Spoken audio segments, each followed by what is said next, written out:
اعوذ باللہ من الشیطان اللعین الرجیم بسم اللہ الرحمن الرحیم الحمد للہ رب العالمین الصلاۃ والسلام علی سیدنا و شفیعنا ابی القاسم محمد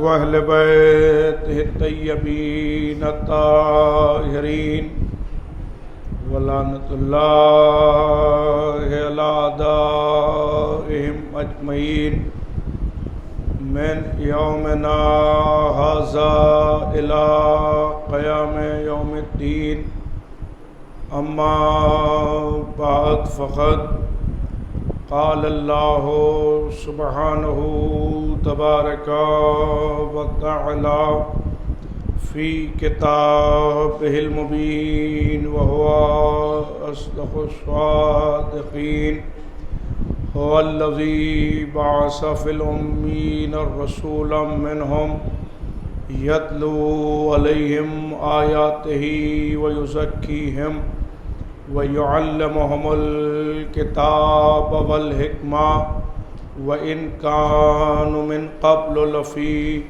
ضَلَالٍ مُبِينٍ صلوات بھیجے پر محمد علیہ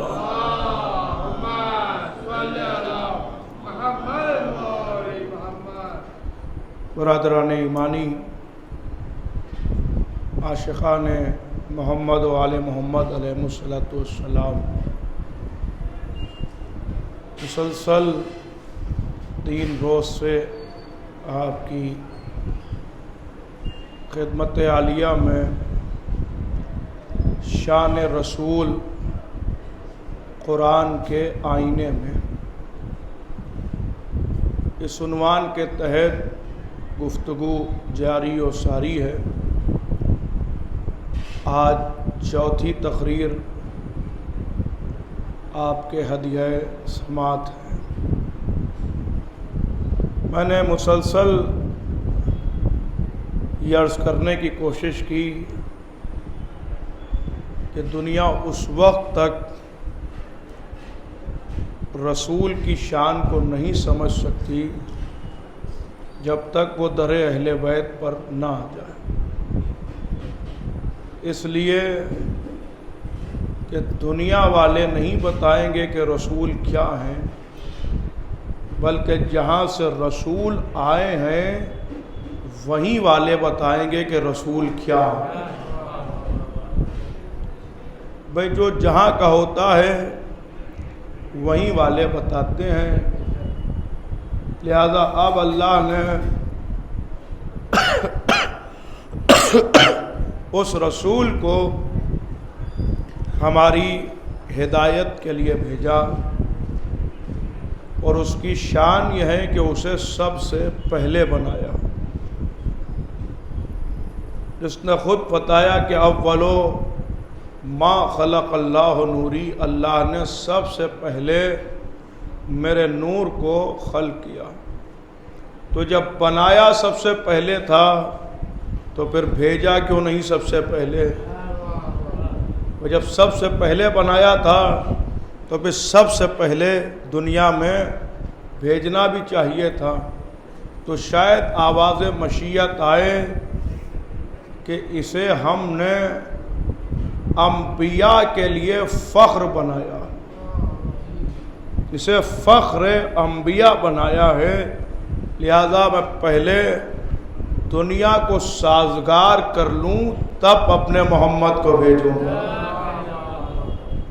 کہ بہت آہستہ آہستہ گفتگو اپنی منزل تک پہنچ جاتی ہے، اور آپ میرے مزاج سے بھی واقف ہیں اور میں آپ کے مزاج سے بھی واقف ہوں کہ میں بہت اطمینان سے مجلس پڑھنے والا آدمی ہوں، بہت زیادہ زور وور نہیں لگا پاتا، لیکن میں اس لیے بھی اطمینان سے پڑھتا ہوں کہ بات آسانی سے سب تک پہنچ جائے۔ اب ذرا غور کیجئے کہ اللہ نے جسے سب سے پہلے بنایا تھا، اول ما خلق اللہ نوری، اللہ نے سب سے پہلے میرے نور کو خلق کیا۔ اس کا مطلب یہ ہوا کہ نہ پانی تھا محمد تھے، نہ آگ تھی محمد تھے، نہ ہوا تھی محمد تھے، نہ چرند تھے محمد تھے، نہ پرند تھے محمد تھے، نہ ہوا تھی محمد تھے، نہ اجنہ تھے محمد تھے، نہ حیوانات تھے محمد تھے، نہ انسان تھے محمد تھے۔ اب ایک جملہ کل کی تقریر سے اپنی تقریر کو ملانے کے لیے کہتا ہوں کہ کوئی نہیں تھا مگر محمد تھے۔ دیکھیے نہیں شاید کو لیکن قدر نہیں کیا آپ نے، میری بات آسانی سے پہنچی نہیں ابھی۔ بھائی کوئی نہیں تھا مگر محمد تھے، انسان بھی نہیں تھے مگر محمد تھے۔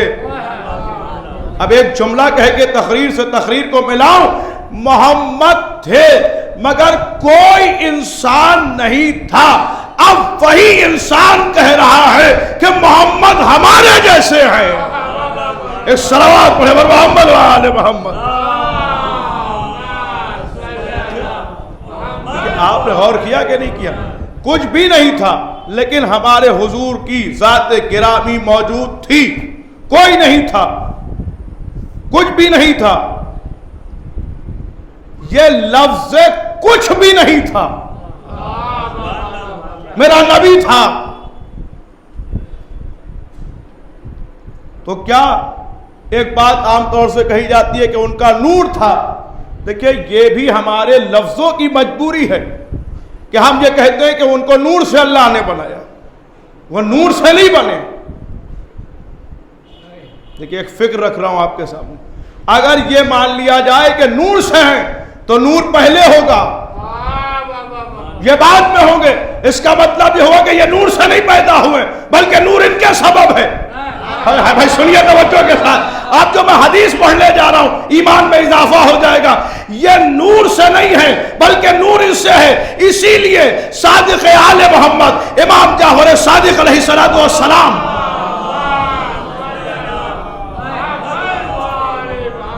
یہ خدمت میں ایک شخص آیا، اس نے کہا اللہ نے آپ کو نور سے بنایا، تو امام نے کہا ہم نور سے نہیں پیدا ہوئے بلکہ نور سے تو ہمارے شیعہ بنائے گئے ہیں۔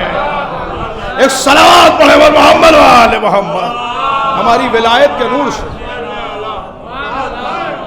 ہمارے شیعہ ہماری ولایت کے نور سے بنے، تو اس کا مطلب یہ ہوا کہ نور بھی نہیں تھا مگر یہ تھے۔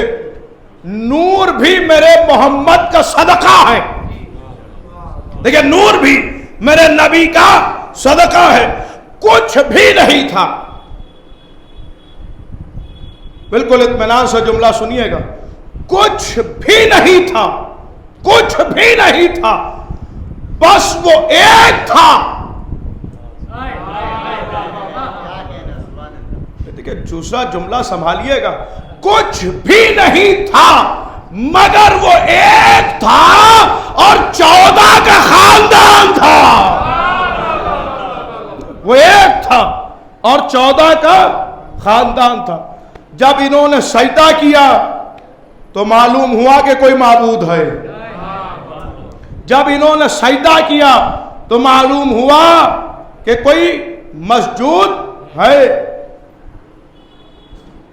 جب ان کی خلقت ہوئی تو معلوم ہوا کہ کوئی خالق ہے، جب انہوں نے تسبیح کی تو معلوم ہوا کہ کوئی تسبیح کے لائق ہے، جب انہوں نے حمد کی تو معلوم ہوا کہ کوئی حمد کے لائق ہے۔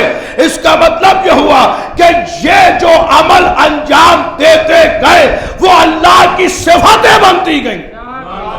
ارے بھائی جملہ سنیے گا، یہ جو حرکت و سکنات انجام دیتے گئے ان کی حرکات و سکنات اللہ کی صفتیں بنتی جا رہی ہے۔ یہ جو عمل انجام دیتے جا رہے ہیں وہ صفت الہی میں تبدیل ہوتی جا رہی ہے۔ اب بھی زمانے کی سمجھ میں نہیں آتا کہ جو اہل بیت اللہ کو صفتیں عطا کرتے ہو وہ بھلا امت سے خلافت کیوں مانگتے ہیں؟ وہ امت سے خلافت کیوں مانگتے ہیں؟ آپ لوگ کہتے ہیں مولا علی اتنے برس خاموش کیوں رہے؟ 25 برس علی خاموش رہے، اپنی خلافت کے لیے احتجاج کیوں نہیں کیا؟ ارے بھائی جسے خلافت کی ضرورت ہو وہ احتجاج کرے. بھائی سنیے بھائی، جسے خلافت کی ضرورت ہو وہ احتجاج کرے. ارے بھائی خلافت کو ضرورت علی کی ہے مگر علی کو خلافت کی ضرورت نہیں ہے. اس کی بھی دلیل ملی، 3 قدم سے زیادہ خلافت چل نہ پائی. ارے میں کہہ رہا ہوں کہ بھائی میں تو اشارے والا آدمی ہوں. بھائی 3 قدم سے زیادہ علی کو چھوڑ کے خلافت چل نہ سکی، اور چوتھے بالی یاد آ گئے. بس اب آپ کا سہارا ہے، بس اب آپ کا سہارا ہے، آپ آ جائیے، آپ آ جائیے، تخت خلافت پر آئیے. تو میرے مولا نے ایک جملہ کہا کہ آج جو تم آئے ہو تو یہ بتاؤ اب علی نے احتجاج کیا. جب لوگ جمع ہو گئے دروازے پر تو اب میرے مولا نے احتجاج کیا. یہ بتاؤ کہ آج جو تم مجھے خلیفہ بنا رہے ہو تو کیا کل میں اس کا اہل نہیں تھا؟ بھائی سنیے جملہ میرے مولا کا، کیا کل میں اس کا اہل نہیں تھا؟ اب کسی کے پاس جواب نہیں ہے. اب جواب ہو بھی تو کیسے؟ اس لیے کہ سوال وہ کر رہا ہے جس کا کوئی جواب نہیں رکھتا، جس کا کوئی جواب ہی نہیں رکھتا. لیکن لوگوں نے زور دیا کہ نہیں یا علی بس اب آپ ہی کا سہارا ہے، آ جائیے آ جائیے. میرے مولا نے کہا ٹھیک ہے، تم اتنا اصرار کر رہے ہو تو میں اس خلافت پر، تخت خلافت پر جاؤں گا، قبول کرتا ہوں. لیکن میری ایک شرط ہے، جو بھی فیصلہ ہوگا وہ قرآن سے ہوگا، جو فیصلہ ہوگا وہ حدیث پیغمبر سے ہوگا. اس کا مطلب یہ ہوا کہ اب تک جو فیصلے ہوئے تھے نہ ان کا قرآن سے کوئی رشتہ تھا نہ حدیث پیغمبر سے کوئی رشتہ تھا، نہ ان کا قرآن سے کوئی رشتہ تھا نہ حدیث پیغمبر سے کوئی رشتہ. لہذا اب جو فیصلے ہوں گے وہ حدیث سے ہوں گے یا آیت قرآنی سے. اب لوگوں نے کہا کہ ٹھیک ہے یا علی. مولا علی تیار ہوئے. سن 36 ہجری میرے مولا کی ظاہری حکومت کا آغاز ہو رہا. علی مسجد کی طرف پڑھے. اب مولا علی کے ساتھ مجمع پیور نہیں ہے. اگر اتنی خاموشی سے آپ سننے لگے تو پھر کہاں پڑھا جائے گا بھائی. علی کے ساتھ مجمع پیور نہیں ہے. کچھ علی کے پیچھے علی کے چاہنے والے چل رہے ہیں، کچھ علی سے بغض رکھنے والے چل رہے ہیں، اور کچھ خالی یہ دیکھنے کے لیے چل رہے ہیں کہ علی آج بیٹھیں گے کہاں. اس لیے کہ منبر کے سارے زینے تو پر ہو چکے ہیں. اس لیے کہ بعد جو نبی کے بعد آئے وہ اس سے نیچے بیٹھے، جو ان کے بعد آئے وہ اس سے نیچے بیٹھے، جو ان کے بعد آئے وہ اس سے نیچے بیٹھے. تو اب منبر کے سارے زینے تو پر ہو چکے ہیں. اب علی بیٹھیں گے کہاں؟ 3 طرح کا مجمع علی کے پیچھے چلا. پھر میں جملہ کہہ کے گزر گیا. 3 طرح کا مجمع علی کے پیچھے چلا. جیسے ہی میرے مولا نے مسجد میں قدم رکھا، تراب نے ابو تراب کو دیکھا. دیکھیں میرے ساتھ سفر کیجئے تو لطف آئے گا. تراب نے ابو تراب کو آتے ہوئے دیکھا. مسجد نے مولود کعبہ کو آتے ہوئے دیکھا. مسجد نے مولود کعبہ کو آتے ہوئے دیکھا. اللہ کے گھر نے نفس اللہ کو دیکھا. اللہ کے گھر نے نفس اللہ کو دیکھا. دیکھے گا مرحبا مرحبا علی آئیے علی آئیے. آج تو ہم بھی استقبال کریں گے. در و دیوار نے علی کا استقبال کیا. علی نے مسجد میں قدم رکھا. اب منبر بھی جھوما کہ صاحب منبر آیا. بھائی سنیے سنیے، صاحب منبر آیا، صاحب منبر آیا. اب علی آگے بڑھ رہے ہیں، علی آگے بڑھ رہے ہیں. یہ منبر رکھا ہوا ہے.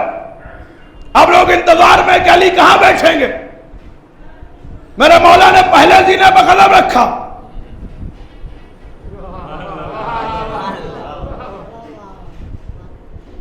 دوسرے سینے پہ قدم رکھا, بار بار کہہ رہا ہوں کہ اشاروں کو بھی سمجھیے, تیسرے سینے پہ قدم رکھا اور وہاں جا کے بیٹھے جہاں نبی بیٹھتے تھے,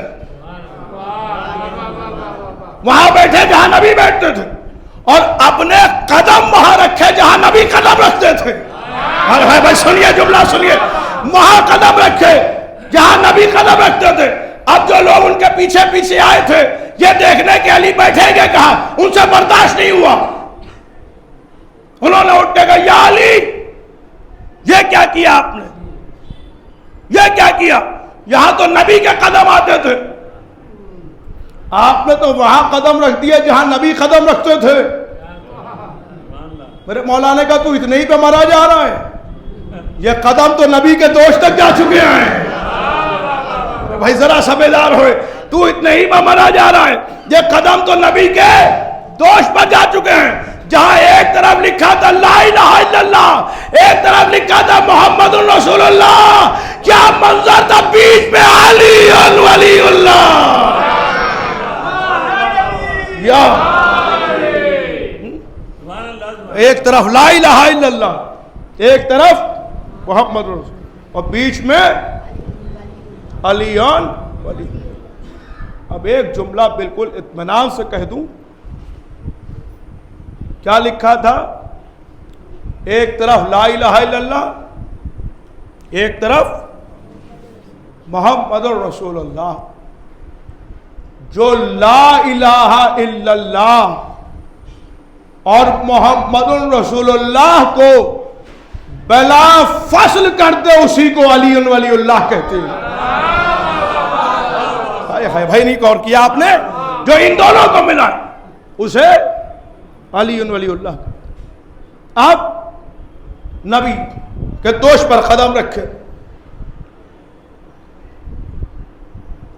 لوگوں نے کہا یہ کیا ہو گیا, وہاں تو آیت قرآنی لکھی تھی اور یہ شیعوں کا عقیدہ ہماری سمجھ میں نہیں آتا. ارے بھائی اگر ہمارا عقیدہ سمجھ میں آ گیا ہوتا تو آپ حق پر نہ ہوتے, ان کا ہمارے سمجھ ہی میں نہیں آتا. دیکھیے وہاں آیت قرآنی لکھی تھی, وہاں مہر نبوت تھی, وہاں آیت لکھی تھی جاء الحق وزهق الباطل ان الباطل کان زہوقا. حق آ گیا اور باطل مٹ گیا, اور باطل تو مٹنے ہی والا تھا. اور دیکھے انہوں نے اس پر علی کے قدم رکھوا دیے. ہم نے کہا اللہ نے آپ کو عقل دی ہے, عقل سے کام لیجئے. آپ کے گھر میں قرآن ہے؟ کہا جی. ہم نے کہا قرآن آپ کہاں رکھتے ہیں؟ کہا رحل پر. کوئی بچہ قرآن کے اوپر کوئی کتاب رکھ کے دکھائے, آپ فوراً کہیں گے ارے بھائی یہ کیا کر رہا ہو, اپنا بچہ ہی کیوں ہو, اپنا سگا بچہ کیوں نہ ہو. اگر قرآن کے اوپر کوئی دنیا کی کتاب رکھتے تو آپ فوراً ڈانٹ کے کہیں گے کہ قرآن کے اوپر قرآن ہی آتا ہے. بھائی جملہ سنیے, قرآن کے اوپر قرآن ہی رکھا جاتا ہے, کوئی کتاب نہیں رکھی جاتی. اتنی سی بات سمجھ میں نہیں آتی. ارے صامت لکھا تھا, ناطق کے قدم تھے.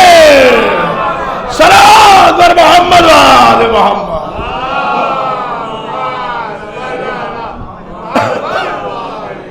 ایک صلوات اور پڑھ پر محمد و آل محمد. یہ صامت لکھا ہوا تھا اور ناطق کے قدم آ گئے.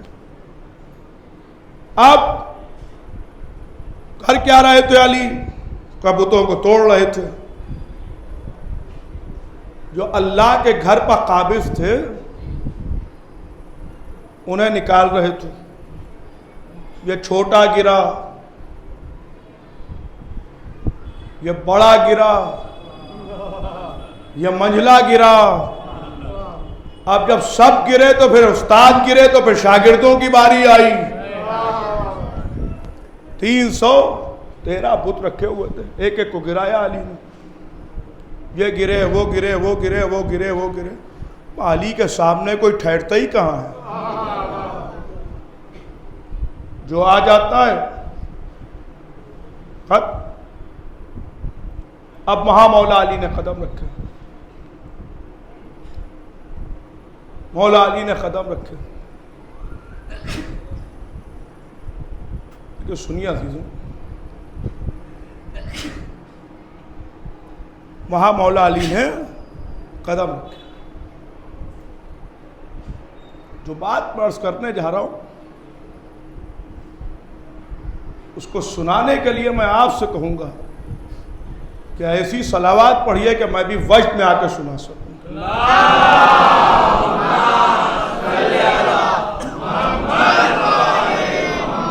دیکھیں سنیے عزیزوں، میرے بزرگ یہاں تشریف فرما ہے، وہ مجھے دعاؤں سے نوازیں گے۔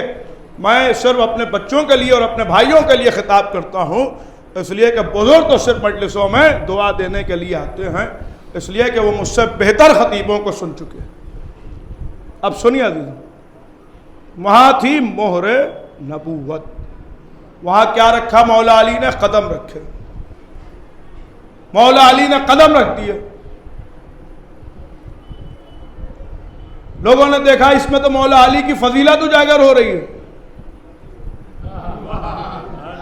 اس میں تو علی کی فضیلت اجاگر ہو رہی ہے، تو کہنے لگے مہر وہاں تھوڑی تھی، مہر پشت پر تھی۔ کہ میرا سمجھدار مجمع ہے، پہنچ رہا ہے، مہر پشت پر تھی۔ اللہ نہ جس ذہنوں کو دیکھ رہا تھا، انہیں معلوم تھا کہ یہ بے ضمیر لوگ مہر رسالت کھسکانے والے ہیں، تو اس نے بھی کہا تم مہر کھسکا کے دیکھو، میں دوش پر باپ کو کھڑا کر دوں گا، پشت پر بیٹے کو لا کے بٹھا۔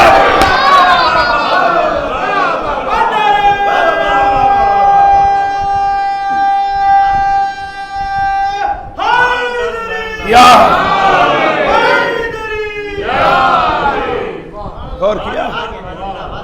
تم مہر کھسکاؤ،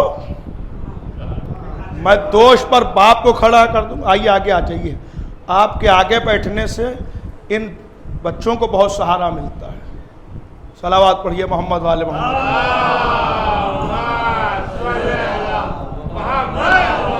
دیکھیے بہت سے بزرگ ہمارے ایسے ہوتے ہیں کہ جو ہمارے لیے آئیڈیل ہوتے ہیں۔ خدا ہمارے تمام بزرگوں کا سایہ ہمارے سروں پر باقی رکھے۔ ان کے آرام کرنے کا وقت ہے، مگر یہ عشق اہل بیت ہے جو بڑھاپے کو بستر پر چھوڑ کے جوانی یہاں لے آئی ہے۔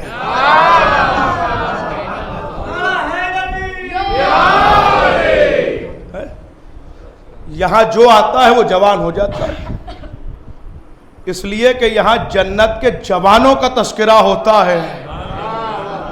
میں جملہ کہنا نہیں چاہ رہا ہوں، یہاں جنت کے جوانوں کا تذکرہ ہوتا ہے، کسی رونے والے بڈھے کا تذکرہ نہیں ہوتا۔ یہاں جوانوں کا تذکرہ ہوتا ہے، اور اسی لیے ہم جب جنت میں جائیں گے تو جوان ہوں گے۔ جنت میں جب ہم جائیں گے تو ہم جوان ہوں گے۔ ایک صاحب مجھ سے کہنے لگے صاحب یہ لوگ آپ لوگ پڑھ دیتے ہیں صاحب جوان ہوں گے جوان ہوں گے، دنیا میں تو 80 برس کے مرے تھے، ہاتھ ہل رہے تھے، راشا تھا، لقمہ بھی صحیح سے نہیں اٹھا پاتے تھے، 90 برس کے ہو کے مرے، 100 برس کے ہو کے مرے، 110 برس کے، آپ لوگ کہتے جوان ہوں گے۔ ارے بھائی عشق اہل بیت یہاں جوان رہنے دیتا ہے، وہاں بھی جوان رکھے گا۔ عشق میں آپ دنیا میں ظاہری طور پر دیکھ رہے ہیں کہ یہ بزرگ ہو گئے، تو میں یہ عرض کر رہا تھا کہ تم مہر کھسکاؤ، ہم دوش پر باپ کو کھڑا کیے دے رہے ہیں، پشت پر بیٹے کو لا کے بٹھائے دے رہے ہیں، اور دنیا کو سمجھائے دے رہے ہیں رسالت نہ علی کے بغیر سمجھ میں آتی ہے نہ حسین کے بغیر سمجھ میں آتی ہے۔ جسے رسالت کو سمجھنا ہو وہ یا علی سے رابطہ کرے یا حسین سے رابطہ کر لے۔ اب اگر کوئی شان رسالت میں گستاخی کرتا ہوا نظر آئے تو سمجھ جائیے گا کہ نہ اس کا علی سے کوئی رشتہ ہے، میں جملہ کہہ رہا ہوں، نہ اس کا کوئی علی سے رشتہ ہے نہ حسین سے رشتہ ہے۔ اسی لیے جنہوں نے قرآن کافی کہا، بھائی جملہ سنیے، جنہوں نے قرآن کافی کہا اس قبیلے سے تو ملے ہمیں کہ جو رسالت کی شان میں گستاخی کرتے ہیں، مگر جنہوں نے پورا کلمہ پڑھا کوئی ایک نہ ملا جس نے رسالت کی شان میں گستاخی کی ہو۔ وہ ہمیشہ محافظ رسالت کرتے ہوئے نظر آئیں گے، اور جو محافظ رسالت کرتا ہے اس کا رشتہ دہشت گردی سے نہیں ہوتا۔ تو رسالت کو جو سمجھنا چاہ رہے ہو، آؤ در حسین پر آؤ، در علی پر آؤ، علی بتائیں گے کہ رسول کیا ہے۔ اسی لیے نمازوں میں فرق ہو گیا۔ جو آج شکل نماز بگڑی ہے اس کا ایک سبب یہ بھی ہے، انہوں نے جو نماز کا طریقہ لیا وہ امام ابو حنیفہ سے لیا۔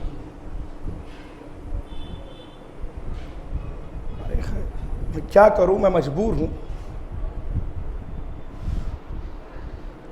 نماز کی شکل بگڑ گئی، حیات پیغمبر کے بعد ہی بگڑ گئی۔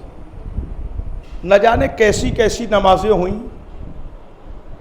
جب میرے مولا نے ظاہری حکومت میں پہلی نماز پڑھائی تو پڑھنے والے جب نکلے تو لوگوں نے کہا ویسی پڑھی جیسے نبی کے پیچھے پڑھتے تھے۔ تو ہم نے نماز کسی باہر والے سے نہیں لی ہے،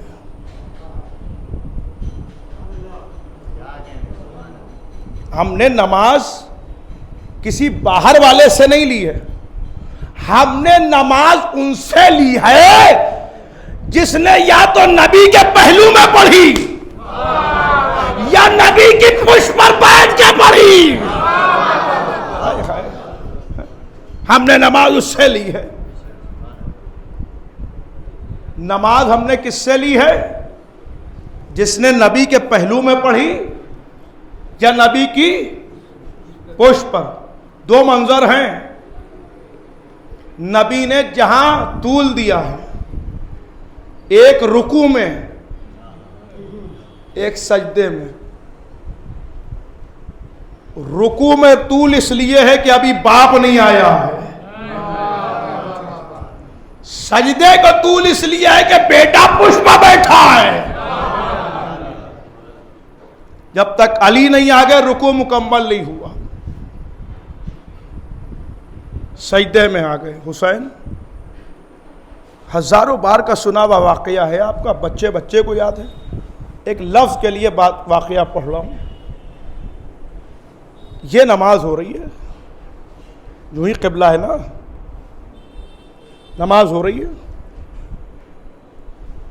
یہ مجمع بیٹھا ہے، یہاں نماز ہو رہی تھی، یہاں امام صاحب نماز پڑھا رہے تھے، سب کا رخ قبلے کی طرف تھا۔ ایک بچہ اندر داخل ہوا، بچہ اندر آیا،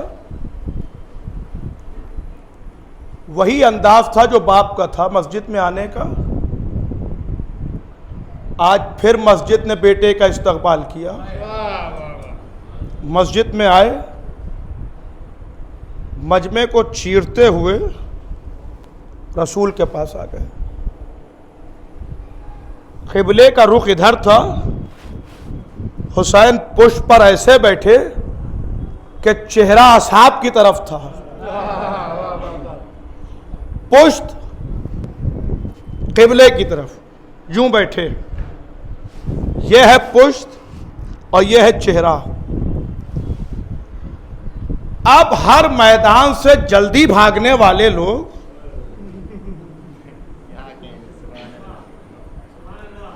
جب سجدے کو طول ہوا تو گھبرا گئے کہ یہ کیا ہوا نبی کو، یہ سجدے کو طول کے شروع کر دیا، تو گھبرا کے اٹھے.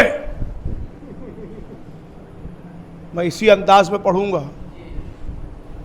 یوں سجدے میں تھے، گھبرا کے اٹھے، دیکھا حسین، ہائے ہائے نہیں پہنچے آپ بھائی.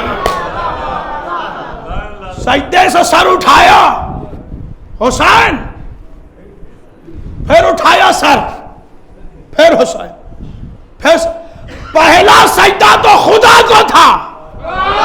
ہائے ہائے بھائی توجہ ہے کہ نہیں ہے؟ پہلا سجدہ خدا کو تھا. اب مجھے سارے مفتی مل کے بتائے کہ دوسرا سجدہ کس کو کیا گیا تھا؟ دوسرا سجدہ کس کو کیا گیا تھا؟ پہلا تو خدا کے لیے تھا. سجدے سے سر اٹھایا حسین. وہاں تو جبریل آ چکے تو اٹھیے گا نہیں جب تک یہ نہ اتر آئے. وہ کہتے جا رہے ہیں سبحان ربی الاعلی و بحمدہ، سبحان ربی الاعلی و بحمدہ، سبحان ربی الاعلی و بحمدہ. اب یہاں ماشاءاللہ مولانا ظہیر عالم صاحب خدا انہیں سلامت رکھے ابھی نہیں ہے، جب وہ آئیں گے تو ان سے مسئلہ پوچھ لیجئے گا نماز کا مسئلہ کیا ہے. نماز کے لیے شرط اول ہے خضوع اور خشوع. کسی اور کا خیال نہ آئے. ہم نے نیت کی کہ نماز مغرب پڑھتے ہیں 3 رکعت قربتاً اللہ، تو جب اللہ کے لیے قربت کی نیت کر لی تو اب کوئی ذہن میں نہیں آنا چاہیے. نیت کر لی اور پھر ذہن جانے لگا ارے ابھی تو وہاں بھی جانا ہے، ابھی تو وہاں حساب بھی لینا ہے، ابھی وہاں بھی جانا ہے، وہاں بھی جانا ہے. تو کیا ہوگا؟ خضوع خشوع باقی نہیں رہا. نبی پڑھ رہے تھے نماز، آ گئے حسین. نبی نے کہا سبحان ربی الاعلی و بحمدہ. پھر دیکھا حسین اترے کہ نہیں اترے. سبحان ربی الاعلی و بحمدہ. پھر سوچا حسین اترے کہ نہیں اترے. سبحان ربی الاعلی و بحمدہ. حسین اترے کہ نہیں اترے. سبحان ربی الاعلی و بحمدہ. حسین اترے کہ نہیں اترے. اب مجھے مسلمان مل کے بتائے کہ نبی کی نماز گئی یا بچی؟ دیکھیں میں بڑا عجیب و غریب مسئلہ حل کر رہا ہوں. نبی کی نماز گئی یا بچی؟ تو سارے مسلمان کہیں گے اجی کیسی باتیں کرتے ہیں، نبی کی نماز کو معراج مل گئی. ارے بھائی جملہ ہی نہیں پہنچا میں جو کہنا چاہ رہا ہوں. نبی کی نماز کو معراج مل گئی، اس کا مطلب آپ بھی جانتے ہیں جب تک حسین نہ آئے نماز کو معراج نہیں ملتی ہے. جب تک حسین نہ آئے نبی کو نماز کو معراج نہیں ملتی. صاحب معراج نماز پڑھ رہا تھا. صاحب معراج کو بھی معراج نہ ہوتی اگر حسین نہ اترتے. اچھا کیا تھا حکم؟ جب تک اتر نہ آئے، سجدے سے سر نہ اٹھے.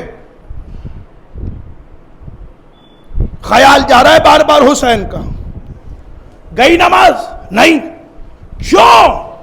اس لیے کہ لبوں پر، شاید میں جملہ پہنچا لے جاؤں، لبوں پر اس کا نام تھا جس نے کائنات بنائی ہے اور دل میں اس سے محبت تھی جو کائنات بچانے والا ہے. رسول کے عمل نے بتایا کہ جب تک محبت حسین نہیں ہوگی نماز نہیں ہوگی. ٹکر مارنا اور بات ہے، نماز کا نماز ہونا اور بات ہے. نماز ہمارے لیے رکھی گئی ہے. ہم ہر نمازی کو عزادار تھوڑی جانتے ہیں، مگر ہر عزادار کو نمازی ضرور جانتے ہیں. اس لیے کہ حسین کا عزادار ہی نہیں ہو سکتا جب تک نماز نہ ہو. اس لیے کہ عشق حسین کا یہی تو فائدہ ہے کہ وہ عشق خدا تک لے جاتا ہے، اور عشق خدا کا فائدہ یہ ہے کہ وہ عشق حسین تک لے جاتا ہے۔ لیکن اب جو یہ ایک فیشن چل گیا ہے نماز کو ٹکرانے کا، ادھر عزاداری کی بات آئی ادھر انہیں نماز یاد آ جاتی ہے۔ یہ جو ٹکرانے والا فیشن چلا ہے نا، یہ پڑھیے یہ نہ پڑھیے، بس ایک اعتراض کا جواب سن لیجئے جو کل ہی آیا ہے، ایک لمحے کے لیے رکی ہے، یہ بات بھی سن لیجئے پھر اعتراض کا جواب ہے کہ نماز افضل کہ حسین کی عزاداری افضل، یہ بہت سالوں سے چل رہا ہے۔ جو آپ سے یہ کہے کہ نماز افضل یا حسین کی عزاداری افضل، اسے پہچان لیجئے وہ نہ نمازی ہے نہ عزادار ہے۔ نہیں پہنچے آپ بھائی؟ جو یہ کہے کہ نماز افضل کہ حسین کی عزاداری افضل، پہچان لیجئے نہ اس کا نماز سے کوئی رشتہ ہے نہ اس کا عزاداری سے رشتہ ہے، اس لیے کہ حسین حسین ہے، نماز نماز ہے۔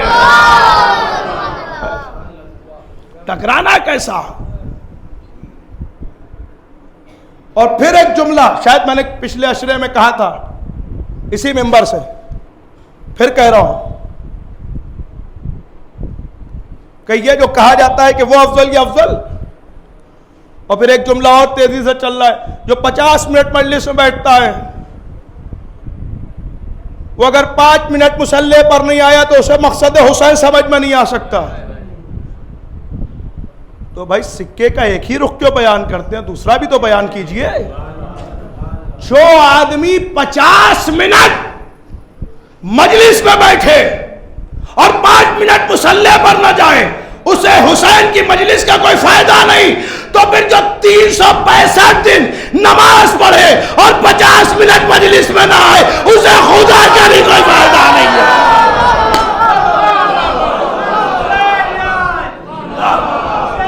بولیے بھائی زندہ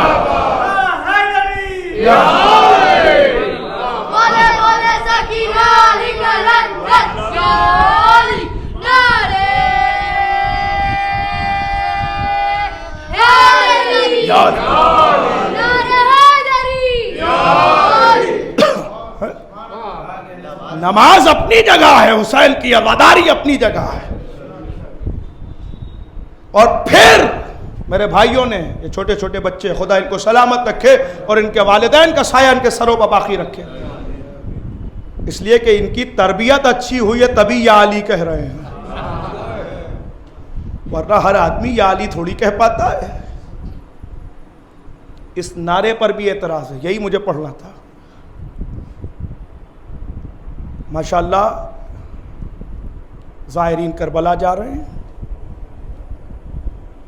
ہر ایئرپورٹ پر ماتم ہو رہا ہے، آپ دیکھ رہے ہیں ویڈیو آ رہی ہے، اس پر بھی اعتراض شروع ہو گیا۔ صاحب یہ ایئرپورٹ پر ماتم کی کیا ضرورت ہے؟ ماتم سے تو وہی گھبرائے گا جس کا یزید سے رشتہ ہوگا۔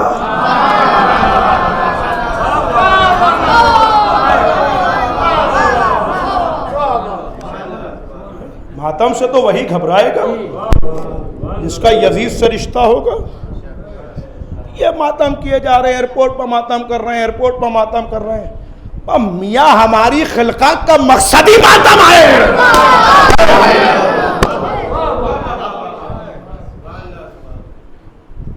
آپ کیوں مرے جا رہے ہیں؟ ماتم ہم کر رہے ہیں، سینہ آپ کا پھٹ رہا ہے، ہاتھ ہم اٹھا رہے ہیں، تھکے یہ جا رہے ہیں، ماتم ہم کر رہے ہیں، مرے یہ جا رہے ہیں۔ ارے ماتم کر دیا، ماتم کر دیا، اتنا اتنا ماتم کیوں ہو رہا ہے؟ ایئرپورٹ پر ماتم کیوں کر دیا؟ ایئرپورٹ پر ماتم کیوں ہو رہا ہے؟ یہ صاحب ماتم کر کے عزاداری کو بند کرانا چاہتے ہیں۔ میاں ماتم سے عزاداری بند نہیں ہوتی، ماتم سے دنیا پہچانتی ہے کہ ہم مظلوم کے ساتھی ہیں.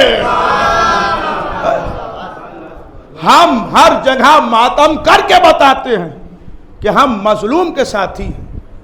یہ صاحب نعرے لگائے جا رہے ہیں, وہاں نعروں کی کیا ضرورت؟ نعرہ حیدری پر اعتراض, ماتم پر اعتراض. اب میں کتنے اعتراض کے جواب دوں بھائی؟ ماتم پر اعتراض, عزاداری پر اعتراض, وہاں نعرے لگ رہے ہیں. تو اچھا اب تو لیبل لیے ٹہل رہے ہیں لوگ, اسٹیکر لیے ٹہل رہے ہیں, اپنی جیبوں میں اسٹیکر لیے رہتے ہیں. جیسا ہی کوئی ملا یہ ہیں, یہ ہیں, یہ ہیں. دنیا میں سرٹیفکیٹ تو اتنی تیز ملتا ہے کہ بس پوچھئے نہیں. کسی نے ایئرپورٹ پر ماتم کر دیا کہ یہ ہیں, یہ ہیں. اب ماتم میں بھی پہچان ہونا پڑے گی کہ کون والے ہیں. کربلا کے بعد صرف 2 ہی ہیں. آپ لاکھ اسٹیکر لیے ٹہلتے رہیے, کربلا کے بعد بس 2 ہی قبیلے ہیں. جس نے ماتم کیا وہ حسینی ہو گیا, جس نے اعتراض کیا وہ یزیدی ہو گیا. یا حسینی ہوگا یا یزیدی ہوگا. ماتم پر اعتراض. ذرا اپنی غذا چیک کیجئے, کہیں حرام پر تو نہیں پل رہے ہیں. میں دوسروں کی بات نہیں کر رہا ہوں, اپنے جب ایسی باتیں کرتے ہیں تب بڑی بات ہوتی ہے, تب تکلیف ہوتی ہے. اور ماتم کیجئے, دل کھول کے ماتم کیجئے, اس لیے کہ یہ ماتم ہماری پہچان ہے, یہ ماتم ہماری زندگی ہے.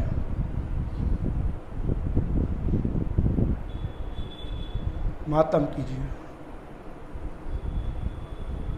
اس لیے کہ یہ اس کا ماتم ہے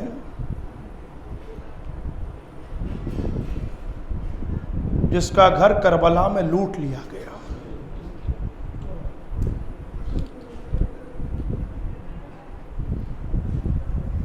بس عزیزو,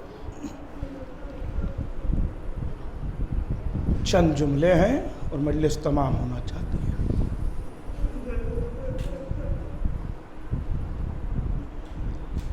مصائب پڑھنے کا نام نہیں ہے, مصائب تو صرف سوچنے کا نام ہے.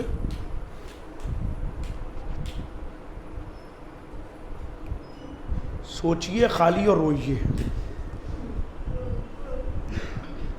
کہ جن کے کنٹرول میں پوری کائنات تھی ان کی بیٹیوں کے سر سے چادر چھین لی گئی.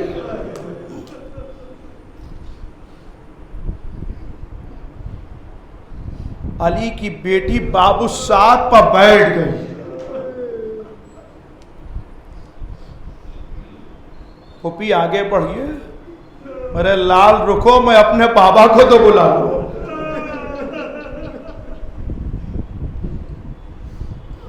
اس لیے کہ میرے بابا نے کہا تھا جب کوئی سخت منزل آئے تو زینب مجھے بلا لے.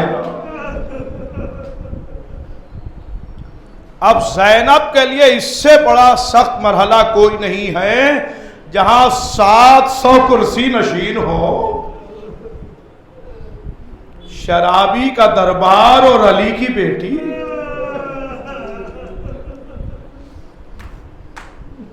خدا آپ کی گھر کی ناموس کی حفاظت فرمائے. بس 2 جملے ہیں عزیزوں, رونے کے لیے کافی ہے. شرابی کا دربار اور علی کی بیٹی, ایک ایک کا تعارف ہوا. ہاذہی زینب, ہاذہی ام لیلا, ہاذہی رقیہ. جب شمر نے کہا ہاذہی سکینہ,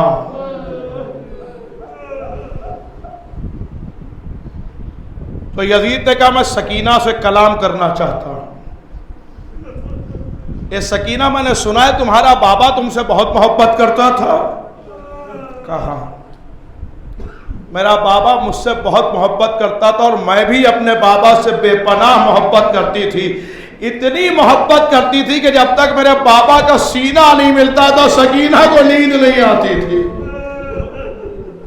اجرکم اللہ. بس جیسے ہی یزید نے یہ سنا سر پر سے رومال ہٹایا کہ سکینہ یہ تیرے بابا کا سر ہے.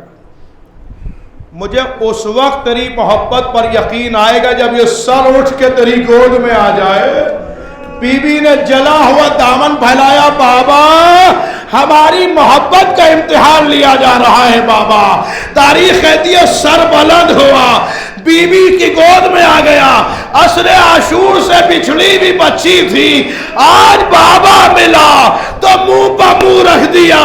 اے میرے بابا اب آئے ہو جب سکینہ تماچے کھا چکی. اے بابا اب آئے ہو جب کانوں سے گوشوارے چھل گئے. اے بابا دیکھو مری پشت زخمی. سیعلم الذین ظلموا ای منقلب ینقلبون انا للہ و انا الیہ راجعون. رضا بقضائہ و تسلیم الامر. ماتم حسین.